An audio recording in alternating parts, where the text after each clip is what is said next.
Thank you for joining us today for session 5 of the Making African America Immigration and the Changing Dynamics of Blackness Virtual Symposium. I'm Samir Meghelli, Senior Curator at the Smithsonian Anacostia Community Museum. This session is titled Global Geographies and Constructions of Blackness. The session will address how Black immigrants and their interactions with African Americans have forged new and more global experiences of Blackness over the course of the 20th century. We're joined by a stellar group of panelists whose bios I'll read, and each of them then will proceed to present for about 15 minutes, and then we'll have an opportunity for conversation at the end. So feel free to chime in the chat function with questions and comments. So our panelists are, first, Lara Putnam, who is professor in the Department of History at the University of Pittsburgh. She's the author of Radical Moves, Caribbean Migrants and the Politics of Race in the Jazz Age, and co-editor of Caribbean Military Encounters, a multidisciplinary anthology from the humanities. Putnam is a scholar of the post-emancipation Atlantic world whose research focuses on themes of race, migration, Black internationalism, and the African diaspora. Then we'll have Marlena Edwards, who's an assistant professor of African American Studies and History at Pennsylvania State University. Her first book will be an examination of West Indian and Cape Verdean immigrants and their lives after whaling in early 20th century New England. Edwards' research interests include multi-ethnic African American identities, African diaspora history, and women, gender, and immigration in the United States. Then we have Minkah Makalani, who is Associate Professor of African and African Diaspora Studies at the University of Texas at Austin. He's the author of In the Cause, Radical Black Internationalism from Harlem to London, 1917 to 1939. Makalani's next book will examine C.L.R. James's return to Trinidad in the mid-20th century and the politics he brought with him. And then lastly, we have Erik McDuffie, who's Associate Professor of African American Studies and History at the University of Illinois at Urbana-Champaign, and author of Sojourning for Freedom, Black Women, American Communism, and the Making of Black Left Feminism. McDuffie's current book project, tentatively titled Garveyism in the Diasporic Midwest, highlights the intellectual and political exchanges between the Midwest and the African diaspora in the 20th century. So with that, I'll hand the mic off to our first presenter, Lara Putnam. Thank you so much. And thank you all for being here. It's really a delight and an honor to be participating in this forum, a multiple day forum alongside such great scholars, and we're offering such an amazing breadth of understanding of the history of the making of African America. I'm going to start by asking you to imagine that you pick up that the year is 1930 and that you pick up your local paper and you read the following. News dispatches from Cape Town, South Africa, Sydney, Australia, Bombay and Calcutta, India, and Shanghai, China indicate that all is not well with the white man in his conquest of the world. In the South African district ruled over by the British and the Dutch, there has occurred uprising after uprising, in each of which the native has restated his demand for some consideration in the management of his own affairs. In recent months, natives have caused trouble in the diamond mines of South Africa, and have even followed the white man's custom of emphasizing their demands by strikes. What does this all mean? What does it presage? Simply that the roaming white crusader is nearing the twilight of his domination of the world. The first step to freedom is the awakening, and the races of the world have awakened. Now, in fact, this passage comes from the Chicago Defender, but I encountered it in the pages of Sidney Young's Panama Tribune. So, and it would have been straightforward. It would have been simple to find, to read these words originally published in the Chicago Defender in the local papers in Panama City, published by British West Indian migrants there, or in local papers in Kingston, Jamaica in these same years in the 1930s, or in Trinidad, or in Barbados, or in some of the ports of West Africa, or some of the ports of South Africa, where events were being, where the recent unrest in the mines was being highlighted in the newspaper. Part of what I've tried to trace in your own scholarship and other scholars like those who are on this panel this evening have also done crucial work in uncovering, is the ways that the combination of labor migration and the circulation of publications like the Chicago Defender, like Marcus Garvey's Negro World and others, really knit together populations of people of African origin around the world, including populations within North America, but not only populations within North America. In this crucial era, the interwar years, the 1920s and 30s, which was both the heyday of border-crossing labor migration, an early heyday of labor migration, so what some people have thought of chronologically as being a surge of secondary migrations within the African diaspora, migrations of people in the aftermath of the successful struggle against slavery, as people sought new opportunities. And of course, the Great Migration within the boundaries of North America is one piece of this story of secondary migrations within the African diaspora, but it was one piece of a much broader story. And what I'd like to suggest to you today is that those labor migrations went hand in hand with the circulation not just of people, but of newspapers, of ideas, of course, also of recordings, of music, and these things knit together an increasing understanding of the fate of the peoples of African ancestry in their multiple spaces in the world where they confronted labor exploitation. They confronted the rising tide of white supremacist racism and the violence through which they were kept from attaining political rights. And people observing this global panorama came to see this as part of a single story, not individual stories, not only a story happening in Panama, or only a story happening in Chicago, or only a story happening in the diamond mines of South Africa, but rather part of a shared fate.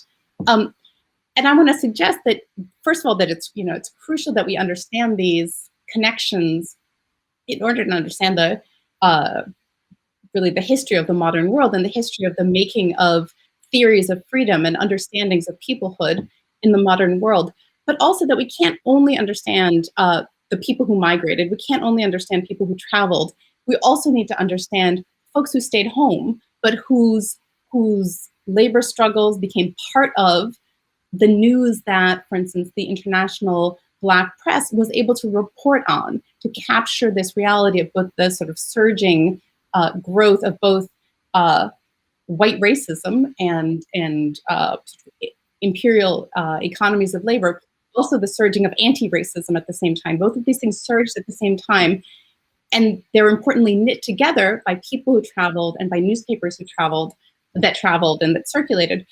But also we can't understand, if we tell this story only as a story about mobility, whether that's mobility to the United States or through the United States, we're actually missing out on a crucial piece of the making of the whole, which had to do with folks who didn't move, or folks who, and local conditions and local struggles.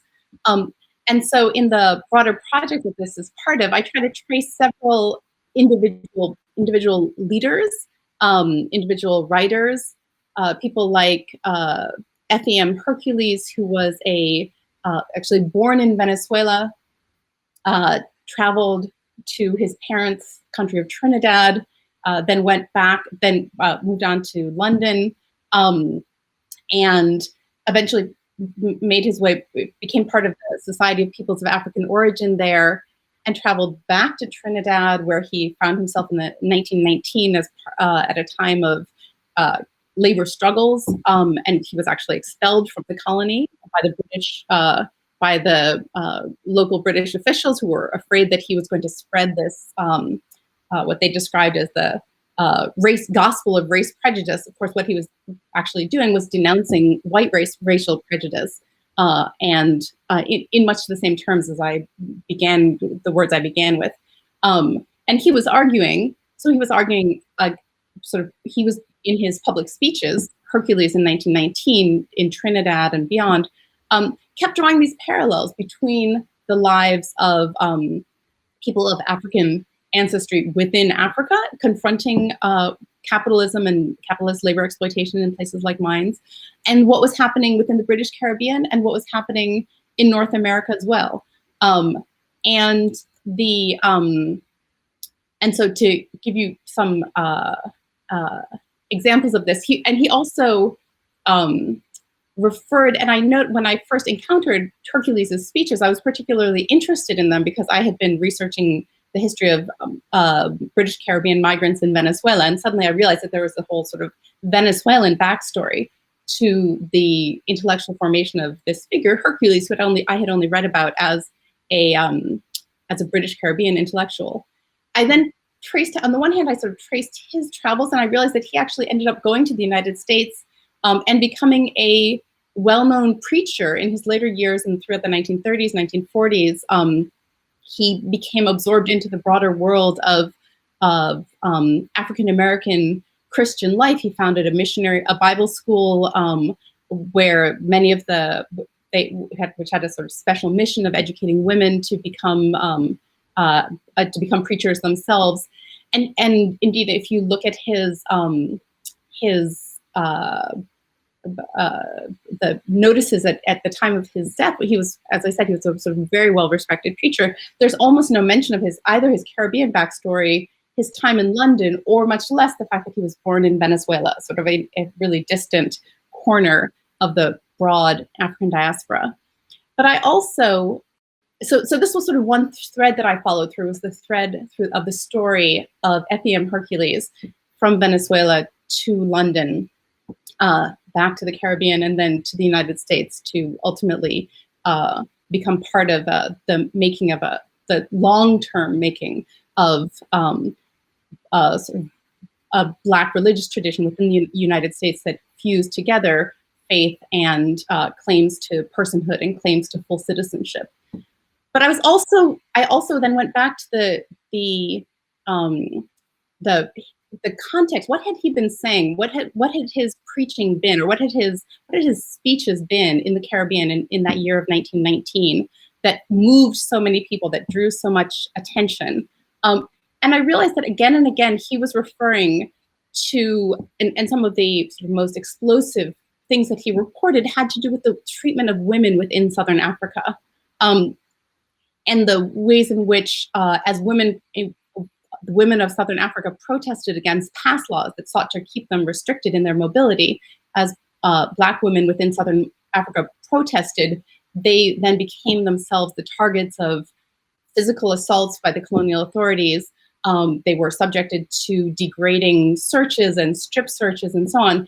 And I realized that there was a story that I was missing here. If I just focused on the very important story of FEM Hercules and his travels and how they shaped a sense of a growing awareness of the global African diaspora as an entity, as a political, as a meaningful political category. If I just thought about Hercules, I was missing the role that all of those literally scores of thousands of Southern African women who may never have left Southern Africa, who didn't travel across any ocean, who were not necessarily literate, but whose struggles against the past laws themselves were really critical in raising awareness of the kinds of labor regimes that people were struggling under, the kinds of the commonalities of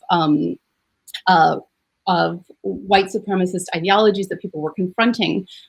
And I realized I needed to be aware of, and I needed to incorporate that story as well. And that then brought me to recognize that there were a multitude of other figures and other people who would never be perhaps recognized as leaders, but who we need to recognize as leaders. We need to recognize as crucial political actors and thinkers, shaping this broader history. And so this is the piece that I'll hope to leave you with, the idea that when we look at the print culture of the African diaspora, and we look at the ways that print-based the Black press, which arose, the global Black press, which arose in the 1920s and 1930s, and was so crucial in capturing for us the rise of Black internationalism, and also in speeding the growth of Black internationalism, we need to also make room in our analyses for the people whose local struggles were shaped the awareness of that was then registered in these newspapers. And so so these were people like leaders like Charlotte Makalani, and within Southern Africa, who has her own fascinating backstory, because she was actually the first African woman to, or she's known within Southern Africa as the first African woman to receive an university degree, which she got from Wilberforce University in Ohio. So this is just to say, every time you break through another layer in the entangled history of the African diaspora, you find more connections reaching across between North America, Africa, the Caribbean, and there's no single era in which these connections have ended, but rather in every era there have been other new connections that have been created, drawing on connections of the past, and that have had long legacies and long and important impacts. And hopefully those are the stories that we're able to tell together. Thank you so much. Thanks so much, Lara. Next, we have Marlena Edwards. Well, thank you. Thank you so much. So good evening. Thanks to the organizers of this symposium for bringing us all together in this virtual space. And thanks to all the panelists that I get the opportunity to present with. And thanks for all of you for coming to this panel. So my paper, titled Becoming Black, Becoming Other, Black Immigrant Identity Formation in Southeastern New England in 1870 to 1940, focuses on Black immigrants' homemaking strategies and the politics of identification in New Bedford, Massachusetts. So this paper is toward an understanding of how West Indians and Cape Verdeans navigated the tensions of racism, immigration, and identity formation as political choices. So first I want to begin with a comment that I heard. So it's, quote, Cape Verdeans became Black when Black became green, end quote. So this statement, shared to me in passing some years ago over dinner in New Bedford, captured a centuries-long, complicated, non-fixed racial and ethnic dynamic and tension that was in the city within the Black population. So hearing that gave me pause, and of course I probed for more. At the time, my experience in New Bedford with the Cape Verdean community in comparison to the West Indian community confirmed a sense of racial ambivalence and flexibility that for some might have been unsettling. But the statement touched on an important note in my research. What are the boundaries of African American or Black identity if given latitude, or if not the term latitude, racial constriction? What choices were available to immigrants of African heritage and ancestry in self and group identification? And was it true that Black immigrants, particularly Cape Verdeans, opted into and out of being Black? So the sleepy city of New Bedford is a compelling site to begin to look at those questions. In the early 19th century, it was known as the whaling city. American whaling made the city the richest in the nation per capita. Even Herman Melville, the famed writer of Moby Dick, noted that, quote, nowhere in all America will you find more patrician-like houses, parks and gardens more opulent than in New Bedford. But in a more personal way, among the city's trans-migrant locals, New Bedford was lovingly regarded as, quote, the Cape Verdean colony in the Americas. This designation positioned New Bedford as a southeastern New England city as a promising site to interrogate questions of racial and ethnic identities for early 20th century African and African descendant immigrants. So while New Bedford was known for Cape Verdean immigrants, as they densely clustered and numbered in the thousands, New Bedford's West Indians in many ways hid in plain sight. They were a much smaller, lesser recognized community of West Indians from the island of Bequia as part of the St. Vincent Grenadines, St. Eustatius, and Barbados. And these folks all settled in the same region. The presence of two distinct immigrant groups in New Bedford can give us a glimpse into the kinds of choices and racial negotiations available to them. By no means is this a broad assessment of all Black immigrant groups in the 20th century, but these groups in New Bedford allow us to engage what could be skipped over as we assess assimilation and integration of Black immigrant groups. New Bedford also proves to be integral to this project because of whaling. As the Yankee whaling ships sought out cheap laborers, they actually became a surprise modality facilitating Black migration. The ebb and flow of whaling ships facilitated the movement and migration of both groups, and these emigrant seamen began to settle in earnest in New Bedford beginning into the 1870s and well into the 1920s. So focusing on homemaking as a political practice, I'm arguing that Black immigrants used residential settlement, something that we typically and seen as quotidian practice, to respond to their new home context and the Black-white racial binary. To be sure, all Black people were and still are constantly affected and are also responding to the stressors of anti-Black racism. So this analysis engages the ways Black immigrants responded to those stressors as a way to complicate and create tension in literatures that seek to either homogenize and or ignore Black immigrants and their negotiations around those experiences. So note, though West Indians and Cape Verdeans arrived through the same modalities aboard Yankee whaling ships, once in New Bedford, their paths separated into two distinct neighborhoods, the West End and the South End. Though just a few streets away in distance, they were worlds apart in social organizations and culture. So New Bedford's West Indians from the Dutch and the British Islands settled in the West End neighborhood, which was a historically African-American community. Within the West End, the West Indians maintained a semi-permeable, separate space lovingly referred to as the Hill. It was about 6 blocks in length and featured West Indian-owned homes, boarding homes, tenements, as small businesses, such as the soda shop owned and operated by station immigrant George Gruby, and Mr. Aubrey's barbershop. Mr. Aubrey was also from St. Eustatius.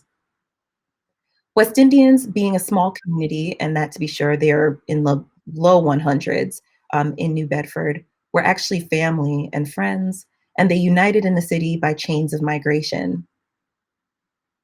Station Robert Coblins immigrated to New Bedford in 1871 and was the first West Indian to purchase a home in the city, inaugurating what would become the Hill in 1896. He later purchased a boarding home a few doors down from his house. Both homes, ironically, were on Middle Street, which became the center of the enclave and welcomed West Indian mariners.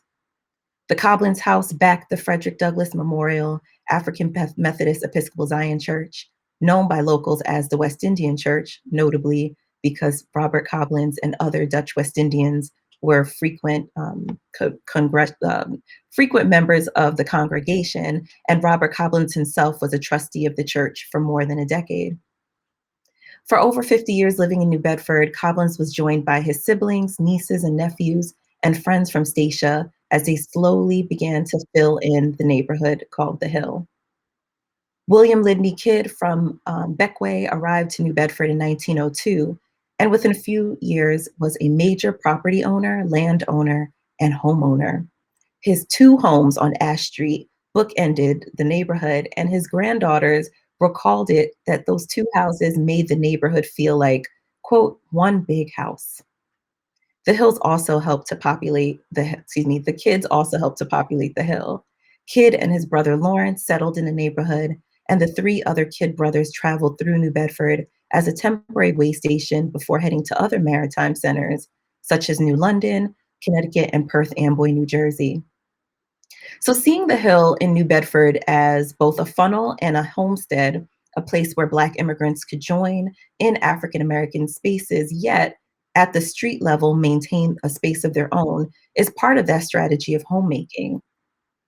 So taking up residence in the West End is in line with what Irma Watkins Owens' foundational work on Caribbean immigrants in Harlem, where she says, quote, Caribbean immigrants generally settled in already existing or evolving African-American communities. Exclusionary racial and housing practices enforce this pattern, end quote. The Hill, with its businesses and its residents, had a really distinct element that marked it as an ethnic enclave within an enclave.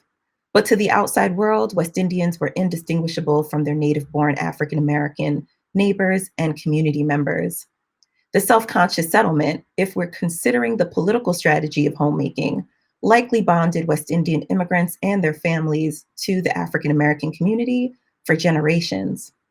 And while racial segregation might have limited their residential options, the construction of the Hill reveals that integration and being read as African American provided West Indians with significant social capital, whereby being leaders, as in the church, homeowners, and business leaders, they could hide in plain sight. And that really meant that they could integrate, access the currency of citizenship, and build the West Indian community through self-conscious homemaking practices. In contrast, less than a mile away, hundreds of Cape Verdeans, as Portuguese colonial subjects, settled in New Bedford's South End. More than 18,000 Cape Verdeans passed through the port of New Bedford between 1900 and 1920. But when they arrived, seeing themselves as, quote, Portuguese by blood, by aspiration, by ideas, but also Cape Verdean by birth, by heart, and by sentiment, end quote, they found themselves rejected from Portuguese and Azorian social and cultural institutions. The shock of social rejection, steeped in anti-Black racism and coloniality, was so profound and so contrary to the notion of Luso-tropicalism or of shared Portuguese cultural identity that they embraced and promoted on the islands. So like their West Indian counterparts, homemaking was a political strategy and revealed much about how they interpreted and responded to these new homeland conditions, particularly the twin forces of social rejection and the consequences, as they deemed, of associating with Blackness and with Black people. So settlement in the South End was a political homemaking strategy wherein identifying by ethnicity became a viable choice, which required that they reject what anthropologist Sidney Greenfield called the social identity of the Negro, so they can gain accesses to resources and other material rewards, and psychological as well. In the early 20th century, their chosen identity was contextual and really limited particularly to the context of these New England cities. And through this ethnic forward assertion, only within these enclaves could Cape Verdeans maintain social, psychological, and economic distance from their African-descended counterparts. But in the early 20th century, even prior to rejection from those American Lusophone Portuguese societies, Cape Verdean Islanders had already embraced a sense of difference from their counterparts on the African continent. They had tensions historically and simultaneously identifying themselves as African by virtue of location and heritage, but also as Creole. And they compared their features to continental Africans and other people of African descent. And this is noted in a 1931 article in the Cape Verdean paper Noticias de Cabo Verde, which demonstrates the color consciousness in stating, in quote, "The predominant color of Cape Verdeans is dark, but the facial features are so perfect and the stature so balanced that in no way do they resemble the typical features of the Black race," end quote. So this sense of difference has to be taken account even as they come into United States context. But also, to be sure, West Indians and Cape Verdean social and economic structures on their home islands had pigmentocracies with proximity to whiteness and proximity to Blackness, and phenotype and wealth as major determinants of social mobility and class status. However, it's a disservice to these immigrant communities to suggest that either these hierarchies based on phenotype disappeared in the bottom of the Atlantic while they were aboard the whaling ships and they arrived to New Bedford tabula rasa, or that these hierarchies were at the forefront, predominant in decision-making in their practices of homemaking. Further, the choice to distance from Blackness and Black peoples was not uniform among Black immigrants. But understanding the differentiation in the homeland can help us understand better the choices that Black immigrants made, or in many ways forced to make, in their association with or distance from Blackness and Black people. The choice to associate and identify as Black writ large did not come quickly to New Bedford's Cape Verdeans, with comments, as I mentioned above, that assert that this association was readily found when Blackness became politically and economically advantageous as a result of the gains of the global Black liberation movements through the 1950s, 60s, and 70s. Black immigrants were also aware of the violence of racism in the United States and its Black-white dyad that homogenized all people of African descent, particularly darker-skinned ones. In 1912, the Cape Verdean newspaper O Progresso featured an article on immigration warning Cape Verdean immigrants to avoid the southern states. And even indirectly, the West Indian accounts of the 1900 race riots stated that the violence that Jamaicans faced, particularly Jamaicans faced, was in large part due to mistaken identity. The petitioner stated in their letter that the violence meted out was indiscriminate, noting, quote, identified as we were with the colored population of this city. So Black immigrants arrived with full knowledge of anti-Black racism and violence. So while Massachusetts boasts itself as being, the first state to totally abolish slavery in 1783, it was not free of racism. The West End was a constructed African-American racial enclave. It was segregated, and that was facilitated by racist forces. And in addition, the Cape Verdeans' rejection from New Bedford's Portuguese and Azorian institutions reveals the tensions between the ideological and the practice of Lusotropicalism while in the US. So these warnings and the rejections communicated to Cape Verdean communities that the material realities of Blackness in the United States potentially were not as advantageous. But for Black immigrants, those realities, this anti-Blackness, shaped their political practice of homemaking and turned strategic relationships, either integration into or separation from the Black community. So in conclusion, New Bedford's Black immigrant communities, though bound together toward this experience of whaling, they separated in the city and they forged their own distinct experiences, mostly in response to racialized forces. New Bedford provides an interesting space to investigate complicated, messy histories of identity formations and the pathways to identifying as African American.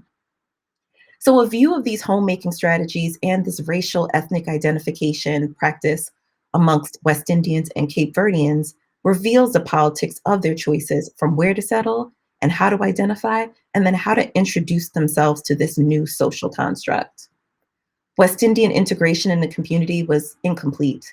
As a small group, their hiding in plain sight in the African-American enclave shrouded the spaces that they created for themselves as a self-conscious settlement in making and maintaining the Hill. And Cape Verdeans' ascent to African America is seemingly more complicated, which brings back the original statement I began this presentation with, which is the quote, Cape Verdeans became Black when Black became green, and those heavy tensions that are rooted within. But when we obliviate Black immigrant experiences or homogenize them, marking the plural, to quote Albert Mimi, we can ignore these steps by which they came to see themselves and identify as part of African America. Further, when we mute or in contrast hyper-focus on intra-racial tensions between Black immigrants and native-born African Americans, we can lose focus on the reality that these groups are all responding to the pressures of the odium of Blackness to varying degrees. This too shapes African American identity formation. So I'm suggesting here that the case of New Bedford's Black immigrants brings into focus the ways that anti-Black racism impacted community formation and notions of Blackness in early 20th century New England, whereby homemaking became a political strategy and response to the contours and the navigation of which of African America. Thank you. Thanks so much, Marlena. Next up, we have Minkah Makalani. Thank you. First, want to express my gratitude to Kate for the invitation to participate, to Keith and everyone else at both the Center for Global Migration Studies and the National Museum of African American History and Culture for putting on this event and making this go off very smoothly. I didn't have a formal title for my paper, and this is in part drawn from, I'm drawing an episode from my first book, In the Cause of Freedom, and then I'm drawing on some of the kind of conceptual thinking I'm doing for the work around C.L.R. James and his thinking about democracy, to really think about this question of making African America. And so I have some hesitation about the idea of African America as kind of a single coherent unit. And I want to return to Harlem in the 1920s to kind of get at this question. And it isn't to say that there isn't something called African America, but kind of what is at stake in such a framing. And so in thinking about Harlem in the early 20th century, we are talking about, I think, as many would recognize, a uniquely diasporic community. Langston Hughes perhaps best captured this complex tapestry when he described his earliest days in Harlem. Harlem, Southern Harlem, the Carolinas, Georgia, Florida, looking for the promised land, dressed in rhythmic words, painted in bright pictures, dancing to jazz, and ending up in the subway morning rush time, headed downtown. West Indian Harlem, warm, rambunctious, sassy, remembering Marcus Garvey. Haitian Harlem, Cuban Harlem, little pockets of tropical dreams and alien tongues. Melting pot Harlem, Harlem of honey and chocolate and caramel and rum and vinegar and lemon and lime and gall.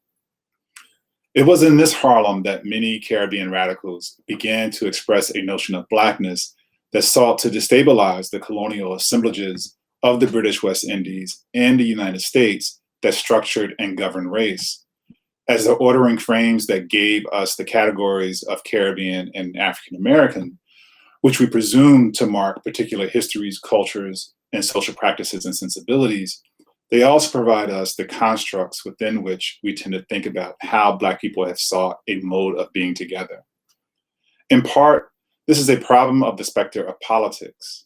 If we take politics to mean not merely the nature of rule or simply efforts by groups to gain advantage within given fields of association, but also attempts to adjust or alter a group's position within that field, then it might prove necessary to maintain those national and ethnic distinctions that carry with them an ensemble of racial structures that would seem to make sense of Blackness.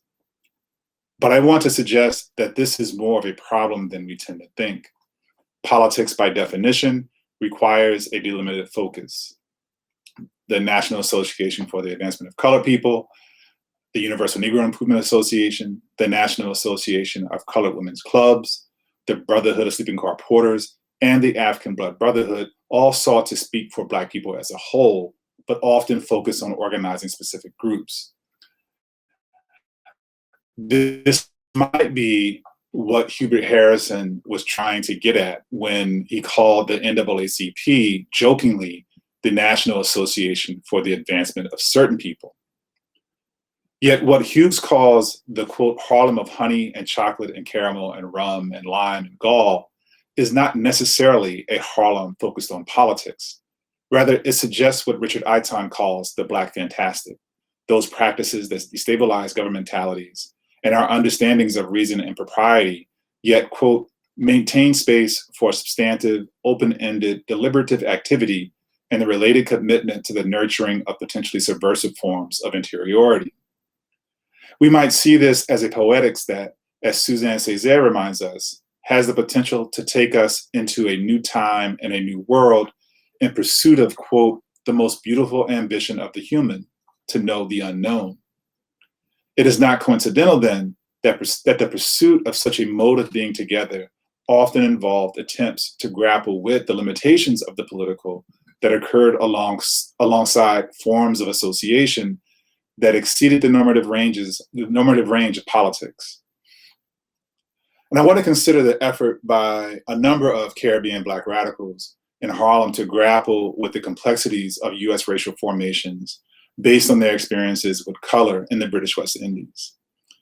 After nearly 15 years living in New York, the radical journalist Cyril Briggs, who came from the leeward British colony of Nevis, wrote openly about what he considered the troubling habit among African Americans to view his light complexion, and by all accounts, he was phenotypically white, as a status symbol.